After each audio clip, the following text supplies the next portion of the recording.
Yep. Yep. No, I get it. I get it. I absolutely get it. Indians are way better than Harleys. You don't have to retire. You don't have to tell me. New FTR's coming out. Something's gonna be announced next month. Scarlet. I understand. I get it. Indians are better than Harleys. How come you didn't say anything? How come you didn't say anything? Um, what is up, everybody? Danny the Fireman here. It's a Tuesday class. I gotta still get prepped and ready. I didn't realize we had to get going. Oh, it's already 3 o'clock. I'll see you guys real quick. All right, just watch this. Whoa. I want this guy in the crew. Maple Leaf Rider. Of course, Canadian. You Canadians are so nice. So right here, this guy's going to merge into us. We don't know exactly why. It's not that big of a deal that we need to know why. We just need to know that we need to stay staggered so we're away from him. So he's in a good position already. Great line of sight. Look at the space cushion he's got. Escape routes. Okay, remember, it's not just left or right for escape routes. You can accelerate or decelerate. So braking and acceleration can also be an escape route, especially if you combine it with, like lane filtering. So when we see this part right here, so as soon as he sees this, he sees that the car is coming in. He's applying some brake pressure. Good. So his escape path to the left is taken away. You notice how he went from lane position 2 to like right here. So a little bit closer to 1 to increase the space from him to the vehicle. Decelerate to increase the space once again because this vehicle is slowing down too. So he's moving over, slowing down, and he's not honking the horn. He says he didn't have time to do so, but this is exactly what I want you guys to do. Get yourself out of the situation first. That's it. Do it first, and then go ahead and do this next part. You see how he went all the way over here? And now he's doing a head check. Damn, he's got good 360 situation awareness, baby. Moving over.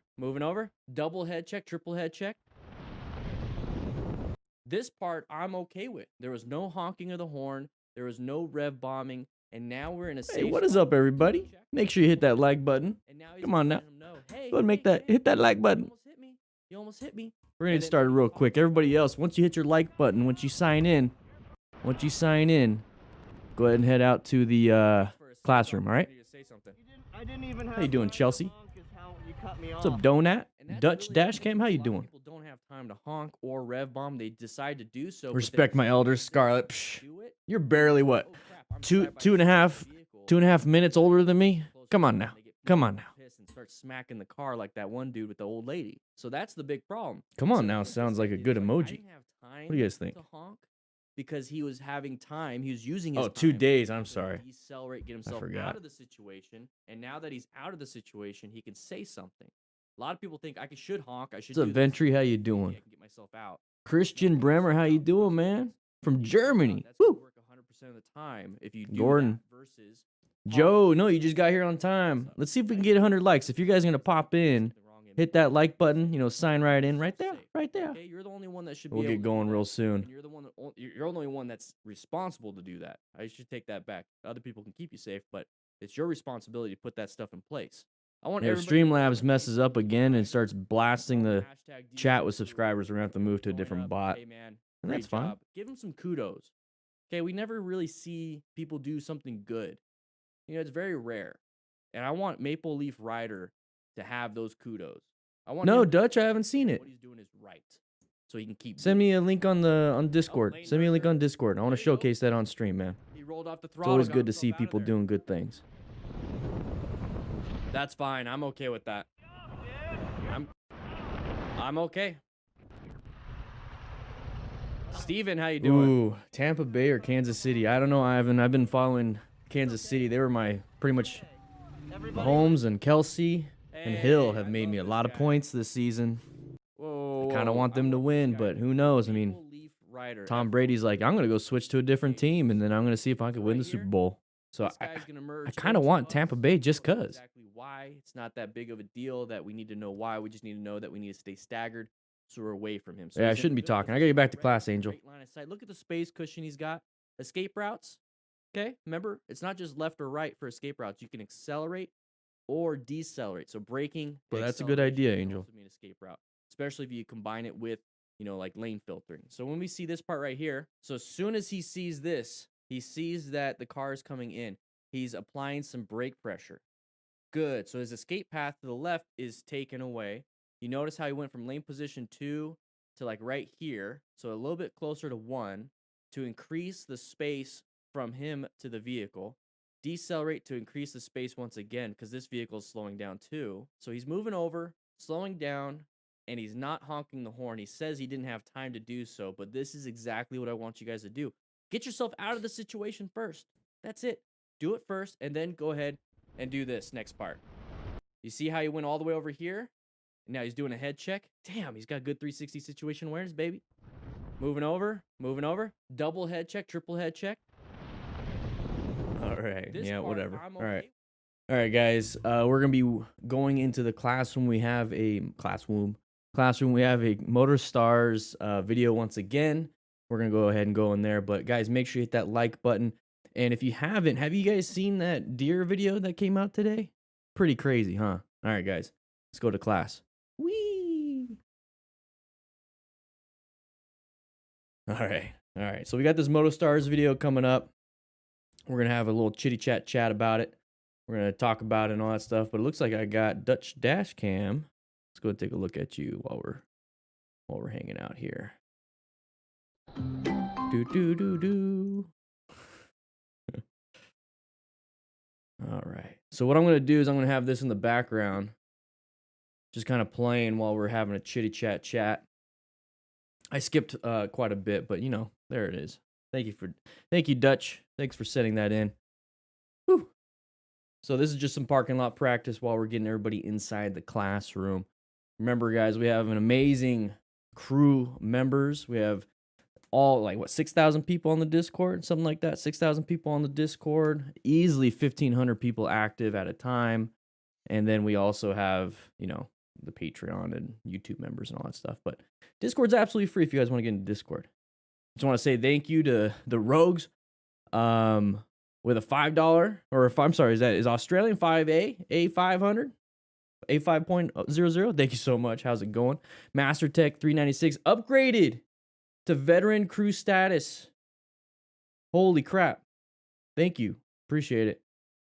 Angel Crisis with a $50 donation for making it 26 days into 2021. Dude, I appreciate it. Really do. Really do appreciate it. That is badass, man. Thank you so much. There it is. Wow. Holy crap. Who hears from who? Mike, are we just going to go through all the donations right now? Thank you so much. Mike became a crew member. Enjoy your mustache. Enjoy the emojis that you get. There's actually, if you're a YouTube member right now, you get a video that nobody has seen yet. So that's up there. I think we got 60-something views already, so you guys are plowing through them pretty quick. Louis E. became a rookie member. Woohoo, baby. Enjoy your mustache. Enjoy your mustache. Rookies, though, have to clean the bathrooms here. I'm sorry. I'm absolutely sorry about that. It's not. I didn't make the rules. Actually, you know what? I kind of did make the rules. Whew. Hannah Zafiro, hardest part for me is turns from a dead stop. And that, that was a big problem for me too. Let's go and make a big screen right here so we can watch him. That was a big thing for me too, is from a dead stop. And it's because you feel like you almost need, forward momentum to get somewhere. And, to actually be smooth. But once you really understand friction zone, you got kind of close to that hedge. Friction zone, you understand counterbalancing pretty well, and you're looking through the turn. You start to do really well, and it's not that hard. It really is not that hard. Just more and more practice, man. Just more and more practice. We'll get some more videos on that pretty soon. Grump, thanks, man. Appreciate it. Oh! Hey, Dan, I wanted to thank you for putting out these analysis videos. Excuse me. I've been drinking these Zevias instead of diet. Pretty interesting. Putting out these analysis videos, they've helped me so much to become a safe and competent rider. Thank you so much for the 5. Woo! Thank you so much. Thank you. Oh, is this a one hand? Yeah, one-handed. Oh, baby, if you could do it, you could do it, guys. If you could do it, you could do it.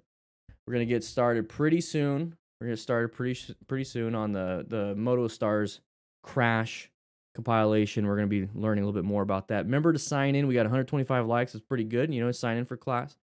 There's one thing I did want to express and there's some new things happening. Okay, so I think I gotta pause this real quick. Sorry, I gotta pause that. Getting distracted because I keep looking at it. Keep looking at it. If you guys all turn around, you see there's a big screen that I watch, so that way I can stay focused looking at you. Anyways, what I want to talk about is we do have a new setup for Patreon. Okay, it's pretty much started now, but the main thing is it's gonna start in let's see, let's get this. Let's see if I can get it on the screen.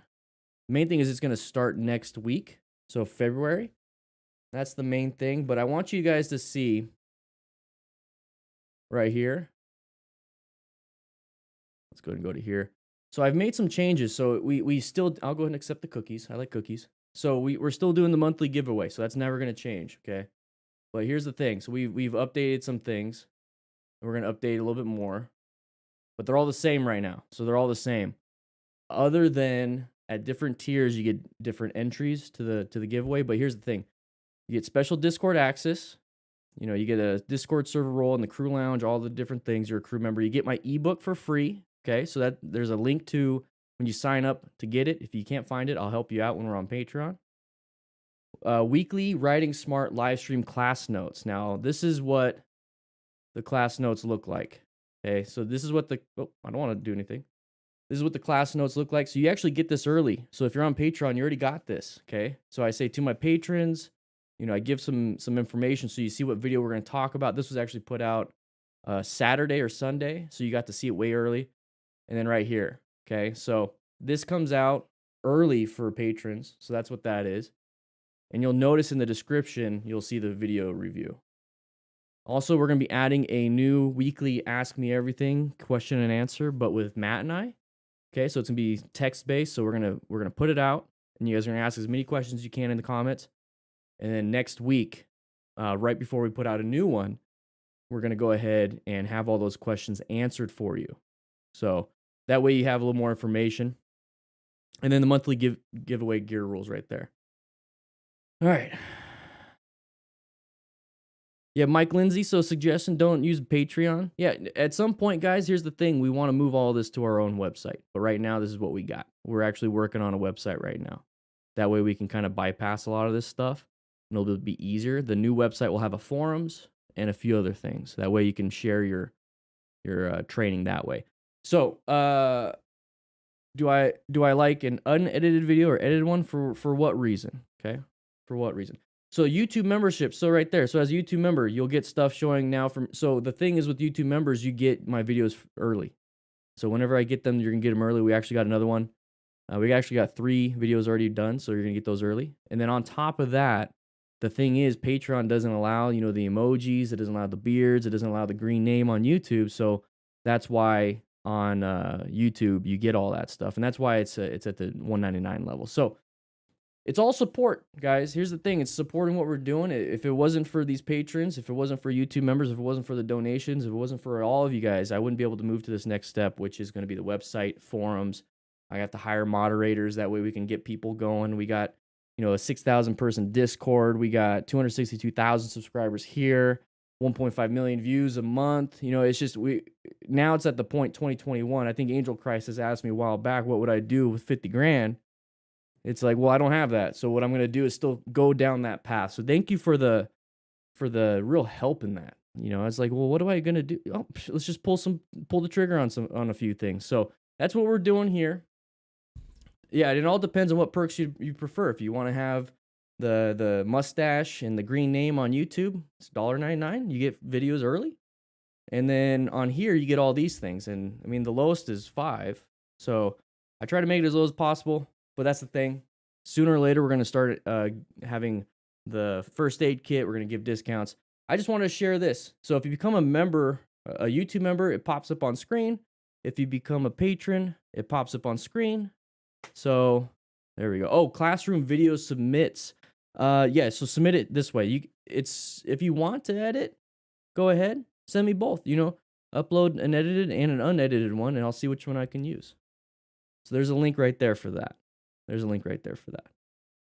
So if you sign up on Patreon, there it is. Now, like I said, at some point, we're going to move to a website. We're going to just change everything to a website, and we'll probably shut down Patreon, or we'll do something different with Patreon.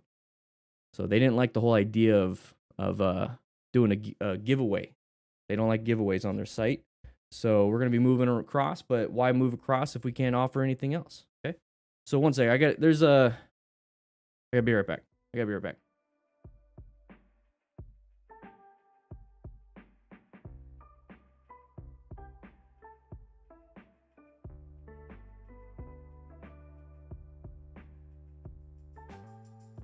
All right. Sorry guys, it was a little warm in here. A little warm in here.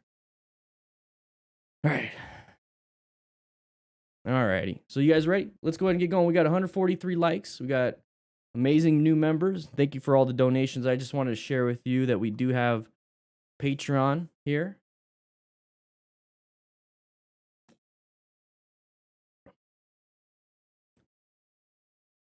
Yeah, it only pops up when we're live. Yeah, it only pops up when we're live. Alrighty. Let's go ahead and get started. Let's watch their intro, right? Ooh, high femur fracture possibility on that one. Interesting. In which the biker lets the drivers onto his lane wasn't something the other driver behind liked. You can judge his behavior yourselves. Uncommon, right? Uncommon thing in a common situation. Do you think he wants to get into our spot? Let's see what happens. Is he letting him in? Oh, good. Whoa. I would have let him in. I would have done the same thing, dude. Hey, I would have done the same thing. Get over it. Big Cat Scrappy, thank you, baby. Welcome to the crew, rookie member. Woo! I would have done the same thing. I would have let the guy in. This guy that's having issue. Whoa, a little bit of road rage going on. Don't get next to him. Don't get next to him. Oh, man. Now we're like in the crosshairs. That's why I don't like getting in front of people. I'd rather stay behind. Because now I have a chance of getting hit. I can control what I can do.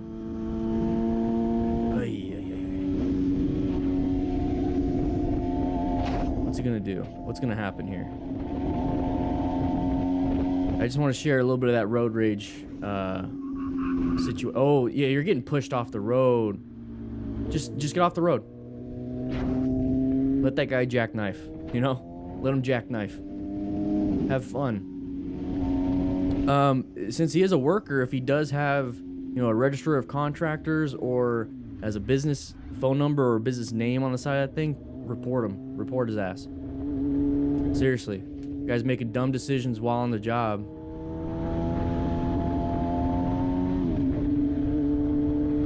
Big Cat Scrappy, thank you, man. I appreciate it.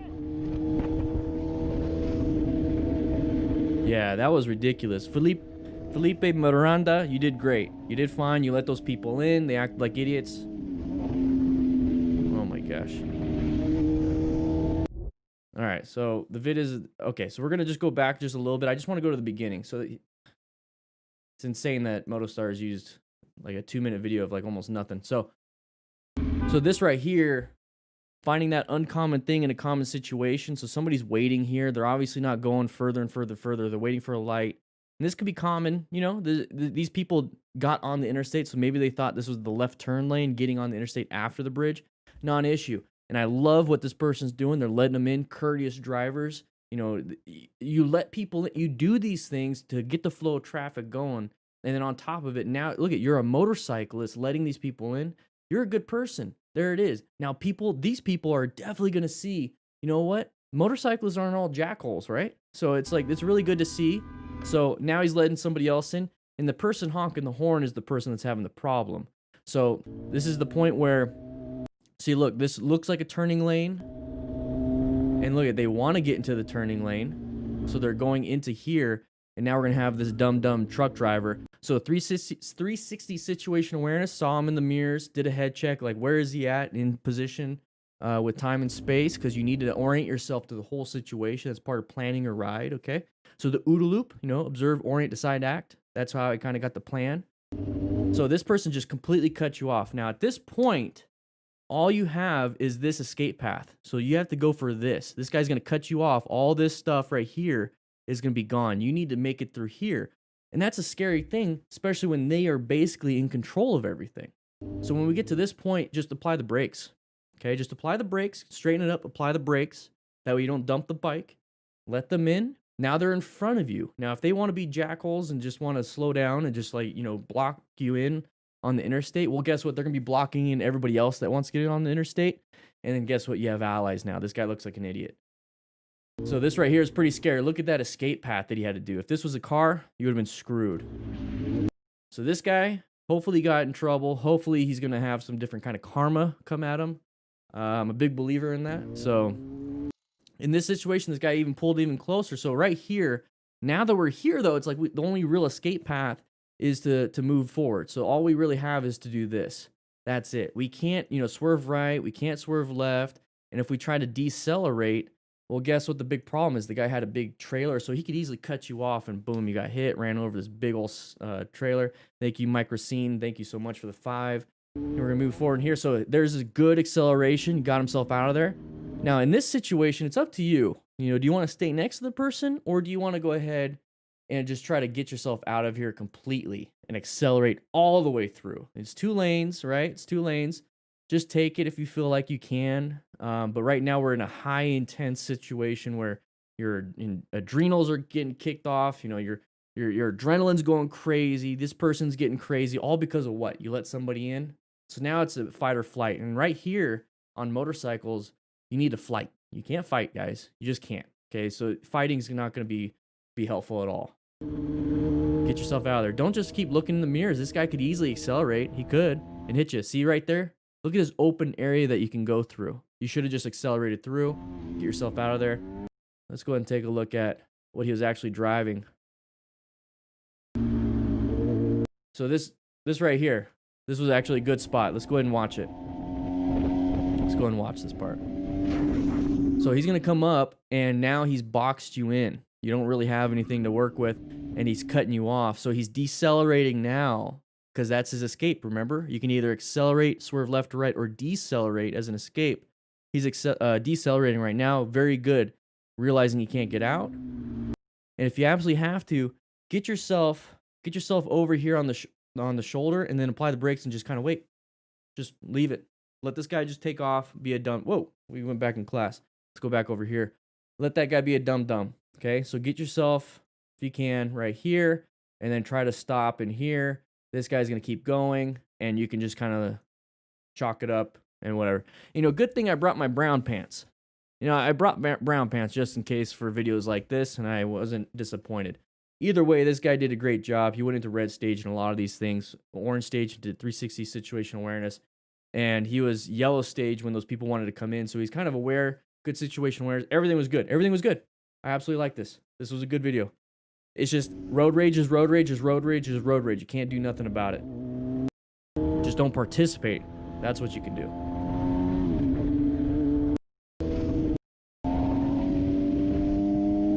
I got my brown poo-poo pantalones. All right, so let's watch this one. All right, so this video is the vid of this accident. Jeez, I think I got it. This video of this accident was viewed by the insurance company. They concluded this biker was 100% not at fault. That got me a little scared there for a second, So lane filtering, remember all you have there's that open spot. Man, that was that open spot pattern that we see all the time. And he dumped the bike prior to the impact, so it was a panic brake. But the insurance company said the car driver was at fault, right? So the car driver is at fault for the incident, but remember, it's our responsibility for our safety. The insurance company's not going to do much when, you're dead, right? They're not going to do much. They're really not going to do much. The main thing here is keeping yourself alive, and this is that pattern which we're going to talk about. All right, so this is that pattern right away. We already see it. Take a look right here. This big open spot right here. This car right here could easily want to come in here because if this lane is slow and this lane is moving, boom, I got a nice little open spot I can get in. And that right there is what I want you guys to watch out for. So when you're lane filtering, look out for that scary situation. That right there, okay? So if you're right here and you see this, go ahead and roll up the throttle a little bit. And when you get through it, go ahead and roll it on. Roll off, roll it on, roll it off, roll it on. Do it nice and smooth, prep and ready for your brakes. because you don't have a lot. So if somebody does come out, you could hopefully get to that shoulder as quick as you can. David Garden, you're late for class. Sit your ass down. I'm just kidding. Go ahead and sit down, sign in. Okay, we got donuts in the crew lounge if you're okay. All right. Here we go. So we looked down for a split second because he was looking at his mirrors right there. So that's one of the big issues I have with bar end mirrors. I want you guys to keep your mirrors up. I understand cafe racers and a few other bikes love having these things, especially if they're weighted so your hands don't vibrate too much. But go ahead and keep those rabbit ears, guys. So as soon as we looked up, we're not prepared. What brown? I already gave it to you. Brown stage, everybody. Got my brown pantalones on with my little socks. It's really cold. It snowed here in Tucson. It's pretty crazy. Anybody here in Arizona? I went a little nutty. So anyways, big open spot. This is the scary part. Now, we have only a few options. Progressively brake and not dump the bike, or swerve now that we're in this open area. So if we're over here, we can hopefully do this. Now, no, don't be on the wall. I can't draw very well. But here's the thing. Hopefully you can do that. That's pretty scary because remember, we're in lane position 1, 2, and 3. Having to swerve from lane position 3 all the way to the shoulder is scary. Wouldn't it be easier if we could just, do this? Yeah, but we can't do that because it's lane filtering. So this is that big scary thing when it comes to lane filtering. You have to swerve across a full lane onto a shoulder to dodge any of these big issues. But remember, this is probably what you're going to have to do. How many times do we see these accidents where somebody pulls out into this obvious pattern and then we have to deal? Oh, you guys can't even see. I'm all painting on the wrong thing. There we go. Lane position 1, 2, and 3 having to do this. There we go. I was like wondering why my hand isn't working very well. There we go. So why would you want... I fixed it, everybody. Calmate. So right here, what do? We have to swerve to the shoulder. Pretty scary situation. Can't do much. If we were in lane position 1, it would have been easier just to swerve, but we can't do that when we're lane filtering. So when we see these patterns, this is pretty much the only option we have outside of really good braking. Okay?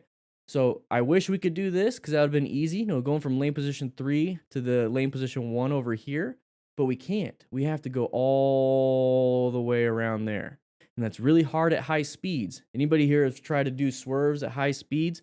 It's almost like you barely move. When at low speeds, you can go dunk and dive and dodge wrenches and stuff. But the thing is, we don't have a lot of room, don't have a lot of time, so we should not be speeding. We should pick our lane filtering times as when we absolutely need to. It should be used as a tool, not as a normal mode of transportation. And then why do we fall right here? It's that panic brake. Okay? Practice your braking. Look, we could maybe have swerved. You don't have to brake all the time. Thankfully, he wore full gear. So, rider, the smart rider principles, everybody. Acquire and utilize personal protective equipment. It's exactly what we should be doing. All right. Excessive speed and a huge mistake of the driver who switches several lanes at once and ends up across the road leads to a situation where the biker doesn't have any chance to... Okay, side of the vehicle right there. You see it already. You see the side of the vehicle. Good head check. He's switching lanes. Okay, we fully expect that person to stay in that lane. Okay, we're going to get past that person. Boom. Now we got another one. Another one. Oh. Only rear brake on that one. Do you guys see that?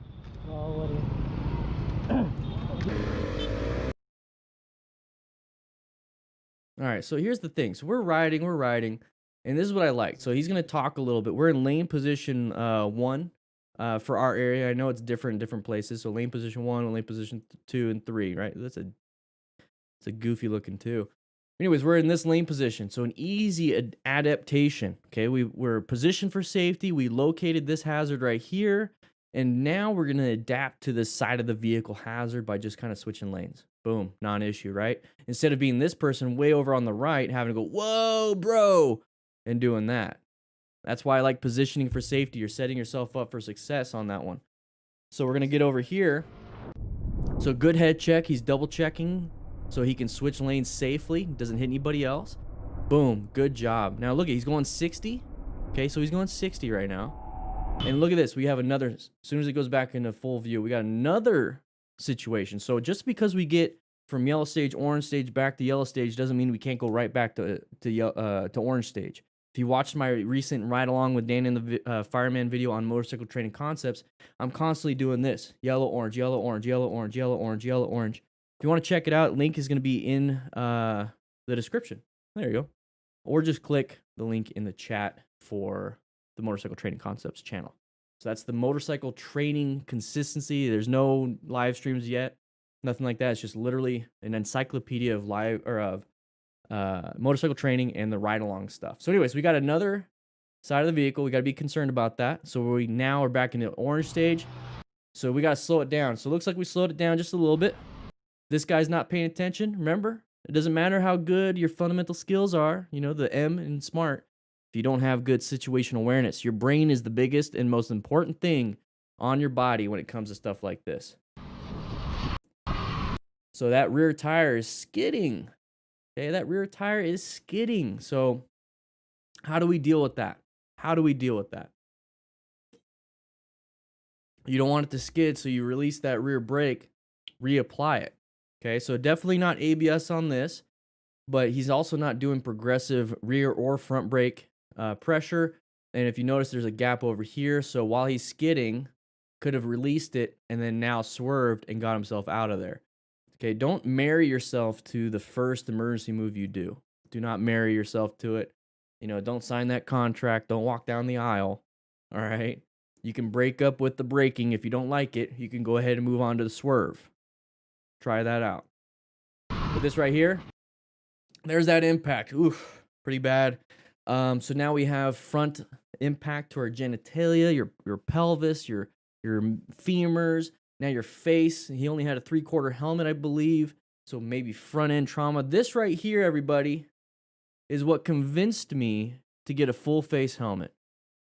This right here, I've been on a patient just like this, and I've already said the story multiple times, but this right here is what I was talking about. But they hit a car. Okay, they hit a car face first. This is the top of the car. Boom, like this, right? Like this. What's up, everybody? Hit it like that. Became the predator. Okay, dead. They died. But that's exactly what it looked like when we did the whole mechanism of injury and recreated a lot of the incident. This is what it looked like because he had injuries sustained that were very indicative of this. So be very careful with that. Okay, move yourself out of that situation by swerving if you have to. Braking's not always the thing. Full face helmet would protect your jaw right there. Your jaw.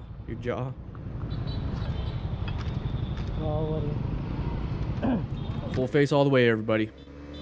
Very, very, very important class. Marcus with the quote of the day so far. Full face all the way, exclamation point.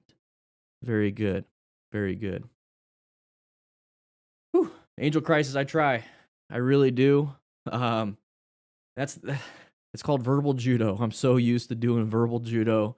Having drunks yell in your face and then slowly but surely convince them to go to the hospital or get some needed help is very difficult to do. I've done it twice in my life out of like probably 15 people. It's very difficult, but I've had a lot of practice. I'm not even talking about all the drug addicts or anything like that. All right. Verbal judo is really good. Secret is not losing your cool. All right, guys, let's go ahead and watch this. What do you think is going to happen here? You got everybody lined up. This guy's cheating. Look at that guy way over there. Hey, you're cheating. Starting on the wrong line. Yeah. Let's do it. Look, he cheated.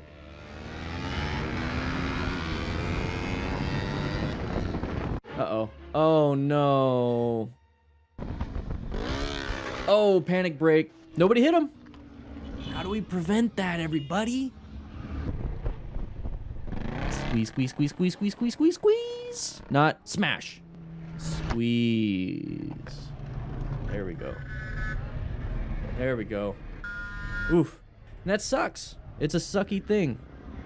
We're going to talk real quick about this one. This is pretty simple. It's another braking issue. Let's go back just a little bit. Okay. So this chaos on the road, very conducive to accidents. All right. Yeah. So let's talk about ego a little bit. You know, we're trying to get from point A to point B as fast as possible. I mean, it's obvious it's a race, right? So we're trying to get there quick. Ego. We're not really concerned about safety. We're concerned about speed. All right. So let's go ahead and check our ego a little bit. Patrons, if you've seen it, did you see the download and I asked what you think? Do you think ego is a part of it? So we're trying to race. And there is that side of the vehicle, right? If anything, it's an object. This guy is doing some craziness. Nobody else is really paying attention. This is kind of a dangerous situation. So remove as many factors as possible. If you want to race and drag race, it's up to you. It's illegal in a lot of places. There's legal places to do it. The legal places to do it typically have safety measures in place. There's no safety measures in place here. You have a bunch of objects and road hazards, okay? So this is one of those things you got to watch out for road hazards. So on a track, on a drag strip, we remove the road hazards. Boom, none of these people would have been an issue. We wouldn't have had a braking problem. Boom, look at that. Solve that problem. Okay, so let's say you do this, though. Now, it's your choice if you want to do it or not with all these hazards. If you do this, please, please, please, please practice your progressive braking. We lost traction right there by squeezing that front brake really, really hard, and that's going to lose traction on the front tire. And you could just barely turn the handlebars to the left like that, and it'll dump. Okay, your front tire at this point, since it lost traction, is like it's on ice. Literally. Like literally. Okay, maybe metaphorically. I don't know. I don't know how those work. But you got to watch out for this. Okay, progressive brake pressure, squeeze from 100 or from 0%, 10%, 20, 30, 40, 50, 60, 70, 80, 90, 100. And you can do that quickly, but you can't skip a step. Okay, don't skip a step. Do it quickly. Once you feel it grab, and you start to feel your weight transfer, that's when it's grabbing, so you can squeeze even harder and faster. But right here is not how you're supposed to do it. We do have a braking tutorial on Motorcycle Training Concepts that is in the description. You click, you go down, you find Motorcycle Training Concepts. There it is. Whew. Try to prevent that. And wear gear if you crash. Hi, Motostars. Wear gear if you crash. You know? It's crazy how the Smart Rider principles apply to everything, right? All right. Crashed my first bike. Uh-oh. A little wide. Slow it down, slow it down. We got another turn coming up. Slow it down. You see all that sharp left turn right here? This is a sharp left turn. Your low side, probably. Or go wide. Guys, it's pretty easy to see when you've done this 100 times. And in cornering, going too fast in the corner, low siding, or going wide is the biggest thing. That kills so many people. Sides of the vehicle's intersections. This is proof that you can be a cautious and good biker, but you can get involved into a threat by somebody else. That's going to be an interesting one. I love Motostar's commentary. It's usually the car driver's fault. And here's the thing. Absolutely right. It's usually the car driver's fault, but it's your responsibility, once again, for your own safety. Your own safety. I don't care who's at fault. I don't care. You know how many times they haven't found people that were at fault, but they always know who the victim is? Right? All right, so we're moving forward. So right there, look at that. Look at that sign. That's going to indicate it's a 20-mile-an-hour recommended speed for the average driver in a car. Sharp left turn. You see how it's almost a 90-degree turn? It's not a little ziggle wiggle. It's a 90-degree turn, basically. And that's going to be very, very important for you to slow it down, do slow press and roll before the turn. And you can always add more speed later. You can always catch up later. Who cares if you're slow on the turns, but a little quick on the straightaways? It doesn't matter. It really doesn't matter. Okay, what are we trying to do? Be fast on the road, or are we trying to have a good time with our friends? So right here, we should be slowing down. So like about 50% of our speed should have been, not 50% of our speed, 50% of our slowing down part of slow press and roll should be about right here. And then probably, let's see, probably like right here is when I start to decrease some of that braking. And what you can do at that point is now start rolling on the throttle with some braking, with some trail braking, and you can go through this whole thing trail braking. Or if you're a beginner, learn how to be smooth from braking to maintenance throttle. Maintenance throttle is just going to keep your speed around the corner, but you should be doing a lot of your braking till about here, and then you're going to start making that turn. And then once you're straight or your nose is where it wants to go, then go ahead and apply some throttle there. Okay, so if you're concerned about losing your friends, they're taking off without you and they can't find you, get yourself a Cardo Pack Talk Bold. Get yourself a Cardo. That's what we use here at the DF and Crew Local. Okay, the Tucson crew has all cardos. We love the app and we talk to each other that way. It just connects really quick. We set up a group to where we just automatically connect. Anyway, so we're moving here. Went a little bit too fast. Now, at this point, you could either do one or two things. You can panic and dump the bike by slamming the brakes, or you can commit to the turn. I guess you could do a third, which is what's going to happen here, and just kind of run off the road. Commit to the turn. Hopefully, you don't low side. You know, you got full gear. Hopefully, you know how to do your knee down or whatever. Hopefully, you know how to do some trail braking. But at this point, should you be hoping? No, you should have already had the training for that. So you're probably going to go wide. But if you're going to go wide, straighten the handlebars up and apply as much brake pressure as possible. That's that emergency stop in a corner, but it's not always going to save you. As soon as he hit that gravel, lost traction.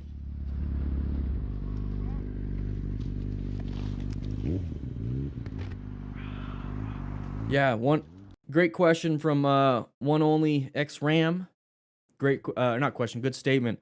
There's some signs that post the 35 mile per hour or 40 mile per hour suggested speed. Usually I feel I'm able to handle it at that speed. When I see 20, I approach it at that speed because they're usually that extreme. And that's the thing, is that it's an extreme turn. You might be able to take it at 30, but why chance it? Take it at 20 and you realize it's super easy, then bump it up to 30, 40, whatever you want to do on the way out. Don't go crazy from the start. It's easier to add than subtract when you're riding. This is proof that you can be a cautious and good biker, but you can get involved into a threat by somebody else. Yep. Yep. Let that person do their thing. Oh! There you go. That's what you get, you idiot. That's what you Good. Good job, Mr. V-Rod. You almost caused me to crash. Oh, wow.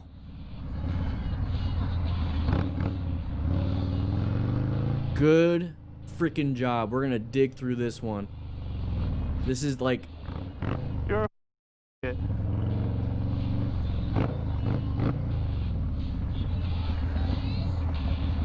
Wow. Good job, man. Bearded Caveman, welcome.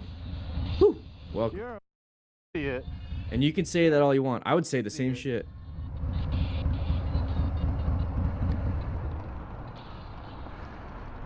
At this point, if you had any medical training, if you had medical training, I would be helping.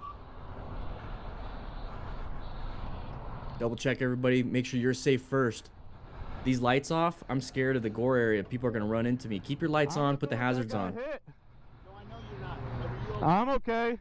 That wasn't very smart of you, was it? Well, what happened there? It just happened, man. It happens? All right. Look, I don't have an answer for you, bro. Okay? Well, You get answers out of me about stuff. you, I don't have an answer. do you have any passengers?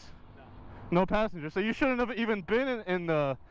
So you shouldn't have even been in this part. Don't deal with this person. Walk away from this person. Wow. They're gonna be very agitated. I've seen people like this. Person you hit? Move. I would move somewhere else. Move your bike somewhere else too. Yeah, I wouldn't deal with them. I don't even know what just happened. They screwed up and they're gonna act. It's like, I'm already in trouble. Might as well. They're gonna do stupid stuff. I've seen that. The person that got hit. Oh, they all pulled off. Very good. Very good. Yeah.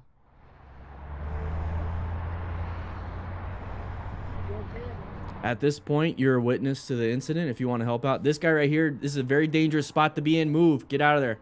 Dangerous spot to be in. Get on the other side. Get on the other side. Jeez, that's so dangerous.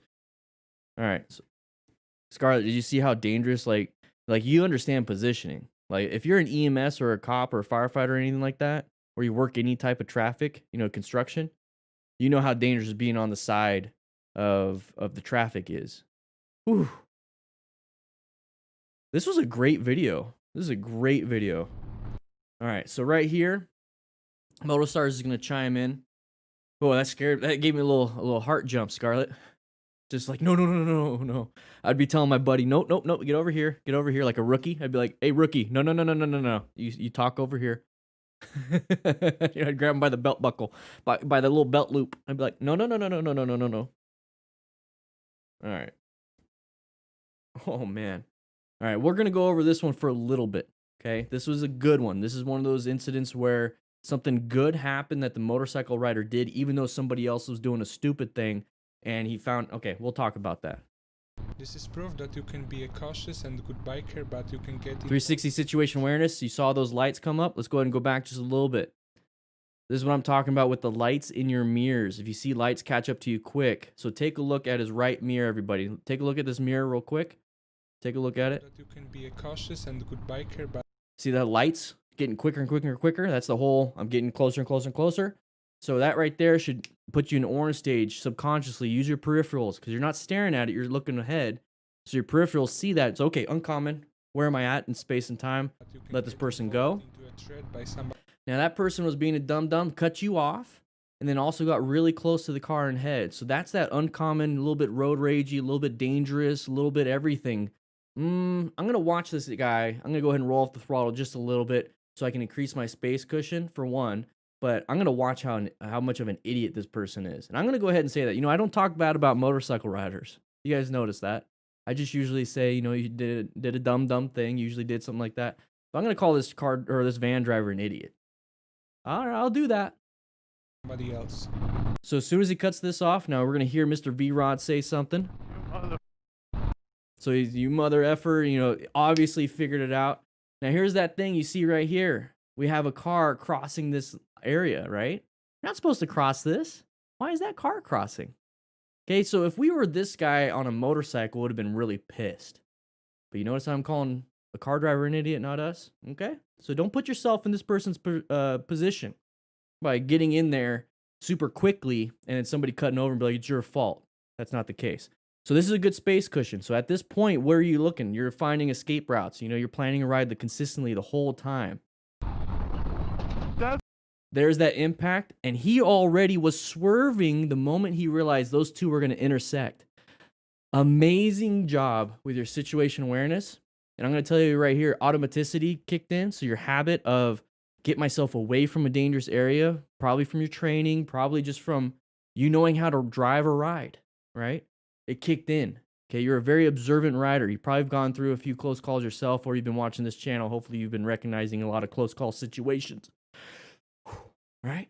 So he did a great swerve, but right here, what do we look at? Are we going to swerve just in this lane right here? No. We got this. New hazard.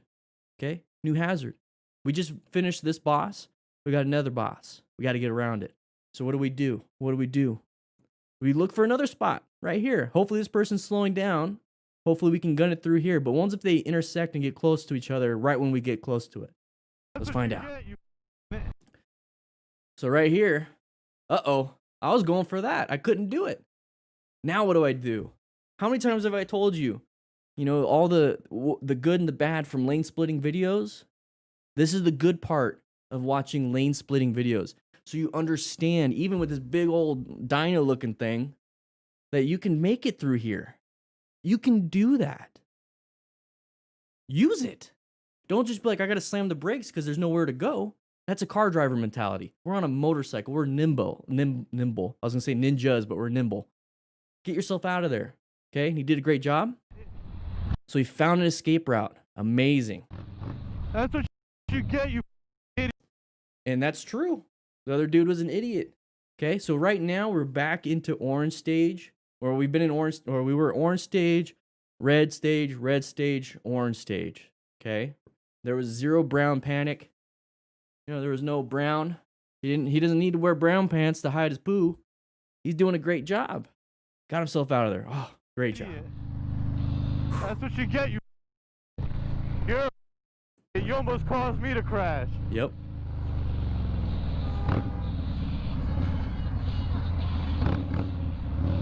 So we're going to move forward just a little bit. So he's going to get off in the gore area. And this person right here is the one that crashed. Now, here's what I'm trying to say. Okay, so take a look at where we're at. If we turned around, actually, the way I'm looking, if I'm looking towards where we were coming from, there's traffic. There's traffic coming. Where are we at right here? Easily a position to get hit, especially when everyone turns off lights. I get it. We're in the gore area. Nobody should do that, but very dangerous. Get in front. Get as far in front. So I would probably position myself way up there, to where this van would get hurt first. I don't want to get hit first. So I know And I wouldn't be talking to this guy. Okay? I don't know what if he did what he did because he's intoxicated or under the influence of a different drug, or if he's just extremely angry. And guess what? You're the first person he's going to be able to take it out on you. I've seen it. I've seen it. Get yourself out of there. Don't talk to them. Don't talk to them. Okay? Only care about the patients. You know, ask him if he's okay. Are you okay? Okay, I'm going to check the other person, see if they're okay. And that's how you can get out of it. Okay? So having a trauma kit is really cool to have because it's like having a kid, you know, get out of any plans you want. It's like, oh, my kid's sick. You know, I can't make it. You don't even know what day it is. Well, he's probably sick that day. I don't know. It's easy. So right here, I'd be checking through this window right here. Boom, I'd be talking to her right here. She stays in the vehicle because if she gets out, she's in the roadway. Guess what? If I get on the other side and I talk to her, I'm in the roadway. Don't want to get clipped. Happens all the time. What I'd be telling her is stay in your car. She's actually the safest one right now. If anybody hits her, she's got a car. If anybody hits me, it's just my flesh. Be very careful with that. Just talk her through there and move on. Why don't you pull your car up a little bit more up here? Yeah, don't be right here. Look at this. Look how close we are. Imagine if somebody was just looking, right? What's going on? Sideswipe you. Oh, this is going to be a good one. This is going to be a good one. I'm going to double check. Anybody joined the Discord? Anybody joined the Discord? I see somebody talking about the Discord. Yeah, we got a bunch of new people in the Discord. Also, guys, if you didn't know, we're doing more than just the gear giveaway. You get to see the class syllabus beforehand. This is the class syllabus right here. So if you're on Patreon, you get to see the class syllabus. You get to see what video we're going to watch. And then these are some of the things that I look for. We're going to be talking about this. You know, all the perks associated. We're not going to be mainly focusing on that, but we're going to be focusing on a little bit if you guys have questions. But right here, guys, this is something I want you guys to see. I want you guys to understand that we're going to be doing this every single time for patrons. I'm going to be putting it out a couple days early. That way you guys can have it. You can follow along pretty easily and see where I'm actually going. Okay? So click that link right there. I'm sorry. Click this link right here. And, yeah. All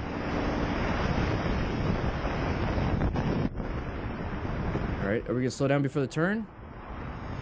Okay. Very sharp turn. Looks kind of easy, though. Ooh, we've seen this. He's going to get road rash. Look at his arm.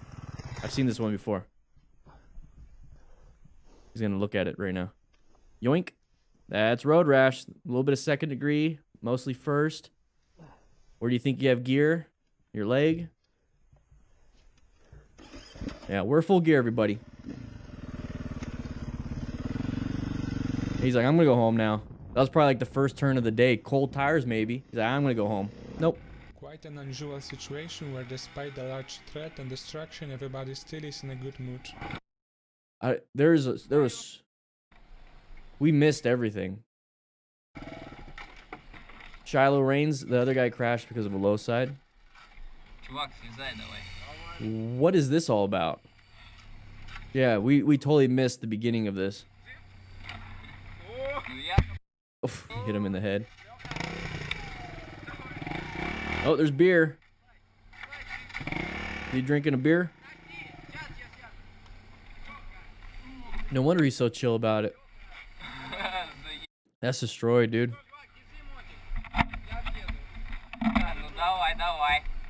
Dude, that's a tall can. Yeah.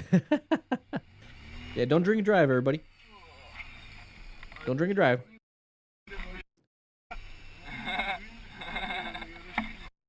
No, I've already done a video on the KTM, so I'm not going to spend too much time on it. Low-sided probably because of anything on the road, to be quite honest. Cold tires, loss of traction. It was a loss of traction issue. The main thing, guys, the main thing when it came to this KTM rider, okay, is just take a look at the injury sustained. That right there, that little white spot. A little white spot right there. That's second degree road rash. So all his nerve endings are definitely exposed. They're a little bit raw, so you're going to feel a lot of pain in that spot.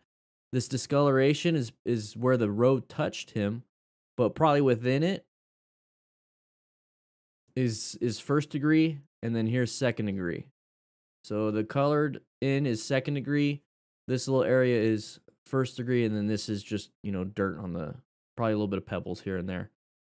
And then he's going to take a look at his knee because it obviously hurts. He wants to check it out, see what it looks like. That right there is where you have gear, guys. It's where you have gear. So a simple mistake as a low side, for unknown reasons, don't know why, zero clue, can hopefully be mitigated by your little safety net, which is going to be, guess what? Your freaking gear. All right. All right. I crashed a wheelie. Okay. Excuse me. Riding no hands is fine. You can do whatever you want. It's easy. But he kind of did it a little bit late. No gear. Watch out. Oh, he's got a little... Oh, no.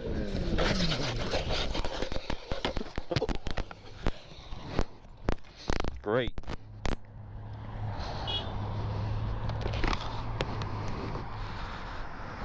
I didn't take my car.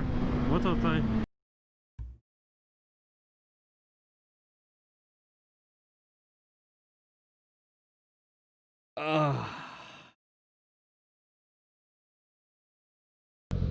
So like, he gets this far without, okay, I gotta stop, but he's in the crosswalk. That was like, I was like, oh my gosh, you guys are all right.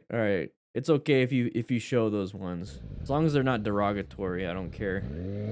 Like in terms of like race and sex and all that stuff, you can call people idiots. It's fine. All right. So, all right, do your wheelie. I think the biggest mistake I see right here, the biggest mistake, is the fact that he's not using a rock form mount. The biggest mistake. It's pretty much the only one I see here. Grab yourself a rock form mount. We use ours all the time. Love it.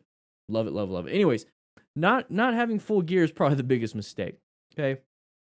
He's not wearing full gear. He's got his little, looks like a hot dog knee going out right there. And he's going to go ahead and wheelie it a little bit too far.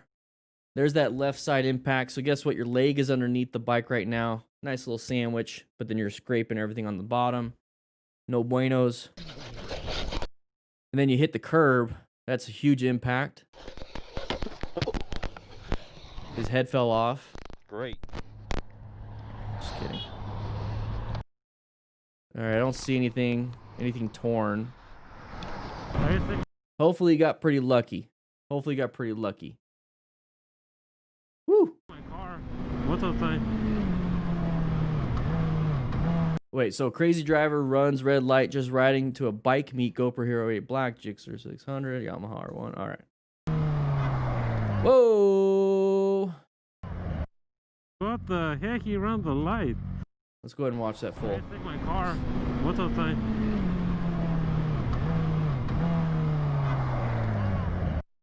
What the heck? He ran the light.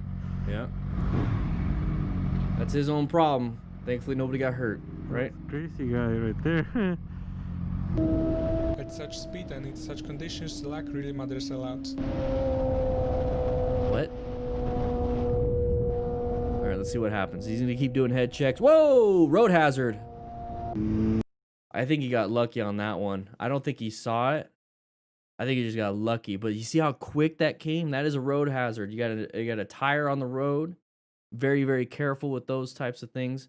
So always scan far ahead. And I think the biggest problem here is his line of sight was blocked by that big vehicle coming up. And we're going to talk a little bit about line of sight. Matters a lot. So right here, we can't see much, right? Can't see much around this big vehicle. So position yourself for safety. Get yourself in lane position 1 or 3 in this situation, okay? In the situations over here. All right, so 1 or 3. That way you can have good line of sight around the vehicle. And something like this, like a big vehicle like this, you might have to be really close to that line. And that's fine. That's fine, because guess what? You're so positioned for safety. If this person slammed the brakes and you weren't paying attention, if you're like right here, which you should be paying attention, you'd almost lane filter. So that's why I like that position for safety. That's why I always stay in it. If I can see straight ahead, far away, That means if I literally don't do anything different, I can keep going. But if I'm stuck behind a vehicle and I can only see the back of that vehicle, that's what I have to work with. So position yourself for safety, and you can see far. The farther you see, the better. So he's doing head checks, doing all that stuff, but look how quick we're coming up to this area. And there's that roadway hazards. This is the moment you have to do something. Okay? Are you going to do brown stage? You know, you're going to do brown stage over there, or are you going to do red stage? What are you going to do? Okay? You're going to adapt to the hazard, or do you have to navigate? You got your brown pants on or not? I'm going to use that joke all day. I don't care. There's the swerve, highway swerve, very good. Thankfully, he didn't decide to brake, and he swerved out of the way. So here's the thing. We've been seeing crashes and close calls all day in class here, Tuesdays and Thursdays at 3 p.m. Mountain Standard Time. All right? We've been seeing it. Why did he not slam the brakes, class? There's something in his way. Class, there's something in his way. Why did he not slam the brakes like every other person we've been seeing? How come we're finally seeing a swerve outside of V-Rod? Mr. V-Rod did a great job. How come we didn't slam the brakes? What do you think is the difference? This is that thought experiment I'm always going through, is why do some people choose to slam the brakes and why do people choose to swerve? And what is the difference that we're seeing with this video versus any other path of travel issue? Because this right here is a path of travel issue. How come we're not slamming the brakes like if a car was right there? Why not? Too fast. I see he planned heavy hair. See ya. Training and experience. And here's the thing, question marks and not really knowing is perfectly fine. We're going to see all these different things that you guys are all coming up with. And those are the things I want you to think about. Okay? Because I see a lot of training. People are saying you need a lot of training. Well, that's perfect. Let's go ahead and train. I love it. Insufficient stopping distance to obstacle team ground 02. Great. I love how you're thinking here. I love how you're thinking. The wheels will lock up Joaquin's vlogs. Yeah, probably. If he does bad progressive brake pressure, so he just slams it. But do you think he'll stop in time? Training. Less fear, no panic. The tire is stationary. Just go around it. It's a smaller obstruction, so easier to swerve. Okay? So I love all these questions and none of them are wrong. I'm just going to share what I feel. Okay? So you guys all in class, thank you so much. Make sure you sign in. Okay? We have 420 people in class, but only 233 people signed in by clicking that like button. My thought process on this, specifically this, and then some of the issues or some of those things that we're seeing, is that we tend to swerve around the surface roadway hazards, potholes, this right here, a tire, maybe a pedestrian. But when it comes to a car, and somebody kind of touched on it a little bit, when a car is kind of moving across your path of travel, you tend to try to brake. It's almost like, and I'm going through a little thought thing here with you guys. It's almost, and this is what I'm going to be sharing on Patreon too. I'm going to be sharing my little notes. It's almost when there's a vehicle, it's a big vehicle, it's almost like in a car, we tend to think we need to brake to not hit something. We need to stop to not hit something. Does that make sense? It's almost like when we're riding and we see another vehicle pull in front of us, it's like we're already we go back to being in a car and we tell ourselves we need to brake and stop so we don't hit them. But when we see like a roadway hazard like this, like a tire or a pothole, even in a car, what do? Do you slow down and stop? Or do you swerve around it? So when we see that we could swerve around a pothole or a tire like this, why don't we treat cars like that? Let me see in the chat. Why don't we treat cars like we're treating this right here? Jim Sweet, you will swerve around a vehicle? Great. Love it. Love it. But how come we're not seeing that, right? How come we're not seeing that in these videos? You practice swerving on road for objects when the road is not busy with traffic. Okay, Shiloh. That's great. That's how I practice my swerves. You can't predict what the vehicle might do, but objects don't move anywhere. Radiation, great. I love that. I think that's a big problem. I think that's a big problem. A bike is a gyroscope. The faster it moves, the less input it's needed to change direction. So by the rider staying at speed, they were able to maneuver faster. Great. I love it. XRAM. Love it. We're bigger than this. We're smaller than cars. Okay. Too big, car moving.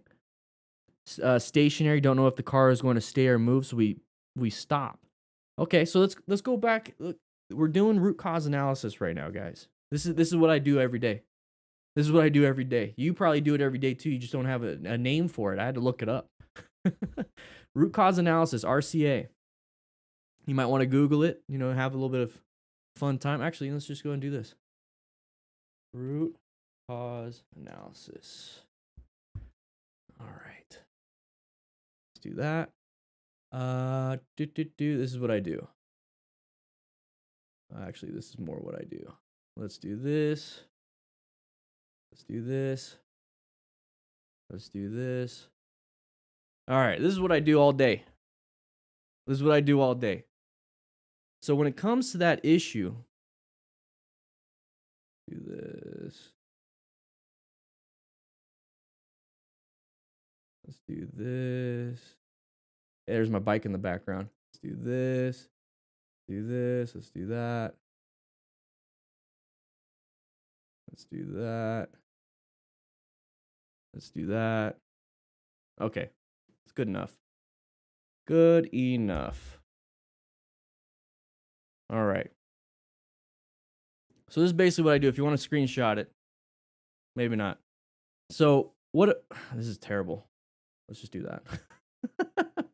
Let's just do that. We already saw what happened. So what we're doing here is we're trying to figure out why we're not doing something. We're going to keep asking questions. So we're going to define the problem. We're going to gather all the information and data by watching the video. We're going to identify any issues that contributed to the problem. So those are factors, causational or not. Okay, we're going to determine root causes, identify recommendations for the recurrence of the problems in the future, and we're going to implement the necessary solutions. It sounds an awful lot like an AAR, right?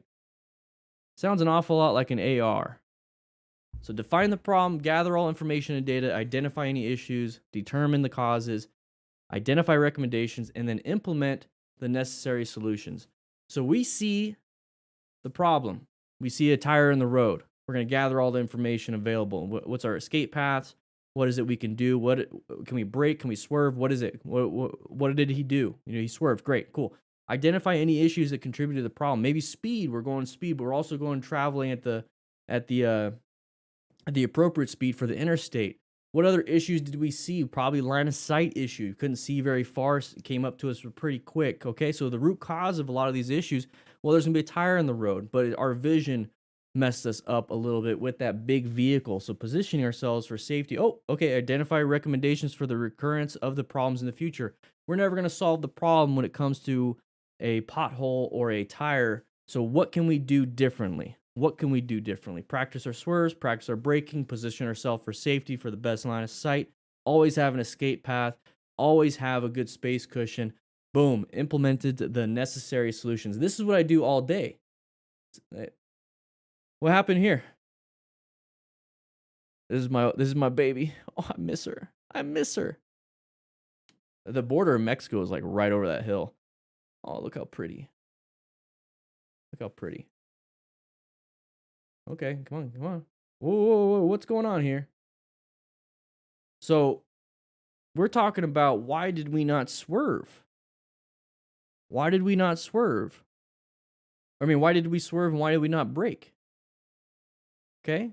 So this is the point. This is what I'm trying to get at, is that we're just thinking. We're just thinking out loud. We're sharing everything out here on the table. We're talking about speed. We're talking about why we swerved instead of braked, because cars move. This is a stationary object. This is a different situation than a typical car situation. But take a look at this situation. Is it really that different? Is it really that different? We have a path of travel problem, whether it's a car, whether it's a kid, whether it's a deer like we saw earlier today. Doesn't matter. It's a tire, it's a pothole, whatever. Path of travel. How come we're choosing to swerve instead of brake? If this was a car applying the brakes in that spot, why did we not swerve typically? And it's like I think you guys are saying, we are conditioned to swerve around potholes. We're conditioned to swerve around tires. We're conditioned with our DMV testing, with wherever you guys are from. Write in the chat where you're from. What kind of testing did you have? Is it typical? Well, we got to swerve around a pothole, swerve around a road hazard. But here's the thing, if you can stop, if there's a car, stop or swerve. So this right here is like, let's look at it. Let's pretend it's a car. And we've already seen a lot of people panic brake. We've already seen it. Panic braking, dumping the bike for something like this. Why don't we swerve instead? If this is your total stopping distance, whether it's a car or not, he swerved instead. Palm Beach, Florida, the Netherlands, Finland, woo, Ontario, Canada, Missouri. Wow. Why aren't we swerving all the time at these speeds? We're not going to be able to stop in time. What I want you guys to understand is this right here, this total stopping distance. We see it all the time. We see people panic brake, and we see people dump the bikes because they're so concerned about stopping within this stopping distance because a car pulled out in front of them. Whether it's stationary or not, the human factor, where are they going? We know where we're going. We don't know where the cars are really going. We know what we can do with our speed, with our skill. And what we need to do is find escape paths. What we need to do is position ourselves for safety. We need to locate these hazards quickly. Okay? We have to find them quickly because that gives us time to do something. If we're lollygagging, white zone, not paying attention, we're going to hit something like this. We're going to find it last second. We need to scan, we need to plan, we need to look, we need to do as much as we can, have good situation awareness. That's what we're doing here. It's an after action review. If we can see this ahead of time, we could swerve or we can brake. You make that decision. But why are we constantly braking for cars but swerving for road hazards? And right here, what we're seeing is that this person swerved for a road hazard, got out of the way. We see people try to brake in time, they don't brake in time. We see people swerving when there's cars and they get out of the way. Why don't we practice our braking? Because we obviously suck at it. We're pretty good at swerving. But those are the two things that we can do. So let's practice both. Why don't we practice both? What is your worst skill out of those two? Is it braking or is it swerving? Maybe your braking is good and you feel like you can brake because you brake at every stoplight. You brake at every situation you have to brake at. But how's your emergency braking? How's your emergency braking, class? Have you tested your emergency braking? What, 20 miles per hour max? Have you tested your swerving?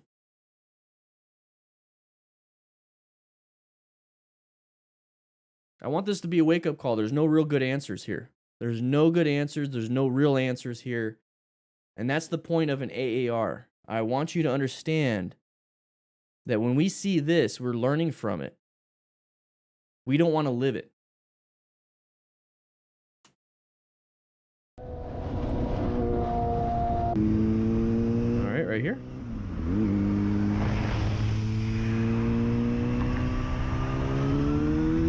Okay.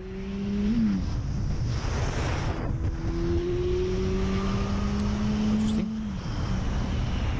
Got a perfect score on the BRC1 test. That's only 20 miles an hour max.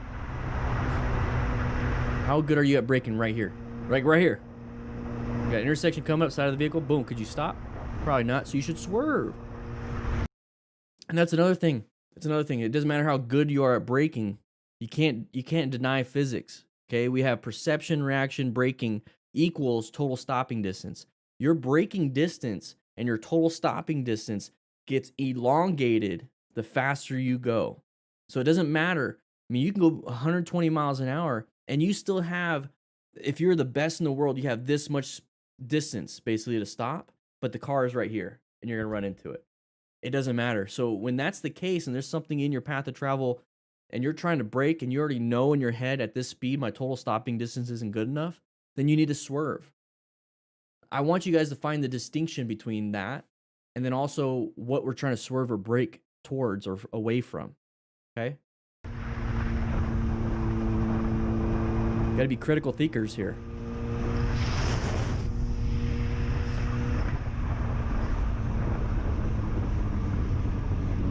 There you go. Maintain your space cushion. Let this be a dumb move.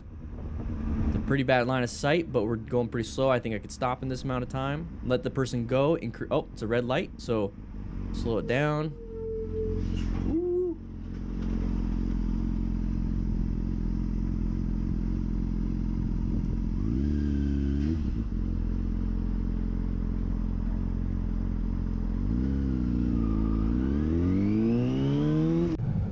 All right. Anyways, so turning left right here. Good job, cool breeze.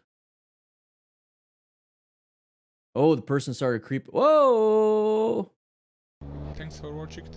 So he made an adjustment.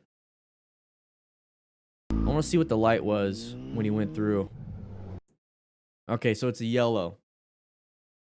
So when it comes to these things, when you have a yellow light right here, that's why I wanted to see what the light was. I wanted to get the more information. So more than likely, this person right here that was starting to creep out, it became a green arrow. Didn't see us. Inattentional blindness, whatever it is. Maybe they're only looking at the arrow. They did a quick look and then went, but they don't see us because of inattentional blindness. Literally, the brain shuts off the image of a motorcycle rider because they're only looking for car drivers and maybe pedestrians. So he's going to start coming out. And here's the thing I really like about Cool Breeze. He has his own set path. He's pretty much lined up. I'm going to try to make it as best as I can to do that. So it's a very easy turn. But as soon as he saw this dum-dum start to come out a little bit to like right there, halfway through the turn, he adjusted and then reapplied his turning. So that's that easy adaptation. That right there is part of plan. Okay, you located the hazard, right? He's positioned for safety already. You know, he's going through the turn. He's doing a good turn. He's positioned for safety. Boom, he located a hazard. And all he did was, boop, adapted to the hazard and moved into a different area. He didn't have to do crazy swerves, crazy braking.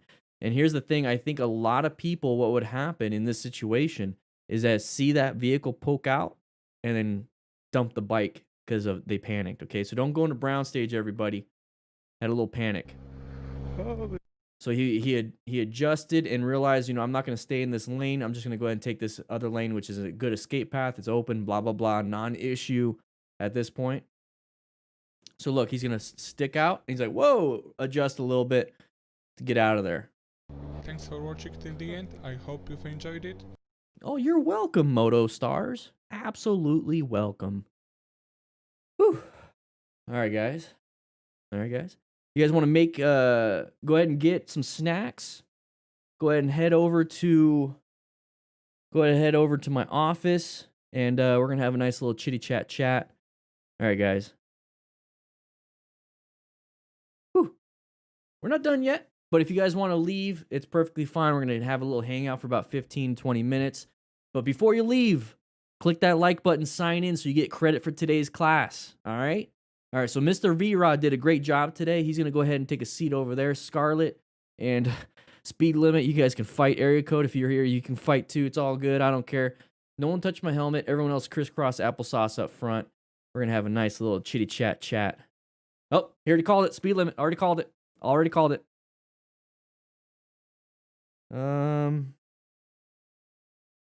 I got a phone call. My wife and I had our second year anniversary yesterday, and we bought ourselves some mountain bikes.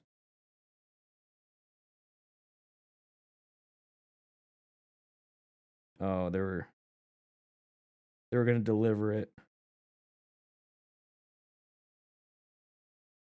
And I was doing my stream, doing my class.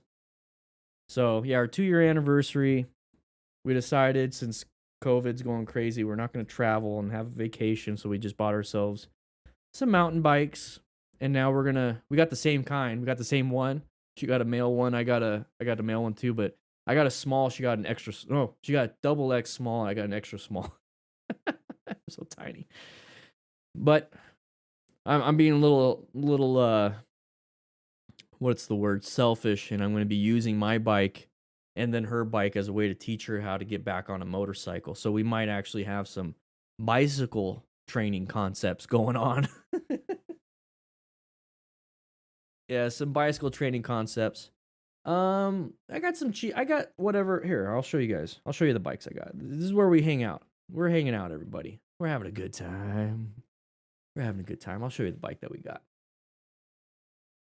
All right, let's see. Go here. Let's go here. Go here. All right. All right, this is the bike we got.